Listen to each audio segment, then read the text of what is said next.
સુરતથી સમાચાર સેવાકીય કાર્યો થકી હર્ષ સંઘવીના જન્મદિવસની ઉજવણી કરવામાં આવી। સુરતમાં 250થી વધુ સ્થળે સેવાકીય કાર્યોનું આયોજન કરવામાં આવ્યું છે।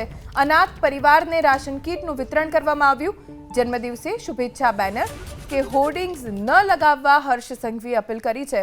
હોર્ડિંગ્સ કે બેનરના બદલે સેવાકીય કાર્યો કરવા તેમણે અપીલ કરી। હર્ષ સંઘવીએ કહ્યું કે સેવાકીય કાર્ય કરશો એ મારા માટે મોટી ભેટ છે।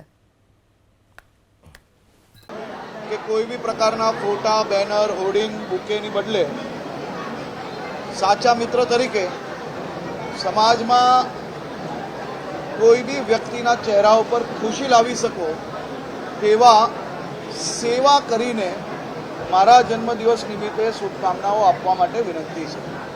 આજે સુરત શહેરમાં 250થી વધારે જગ્યાઓ પર જે સામાજિક સંસ્થાઓ દ્વારા સેવાભાવી લોકો દ્વારા ભારતીય જનતા પાર્ટીના અલગ અલગ વોર્ડો દ્વારા મારા સૌ સાથી કાર્યકર્તાઓ દ્વારા જે સેવાના કાર્યક્રમોનું આયોજન કર્યું છે તેવા સૌ સાથીઓને હું સર્વપ્રથમ ખૂબ ખૂબ આભાર માનું છું।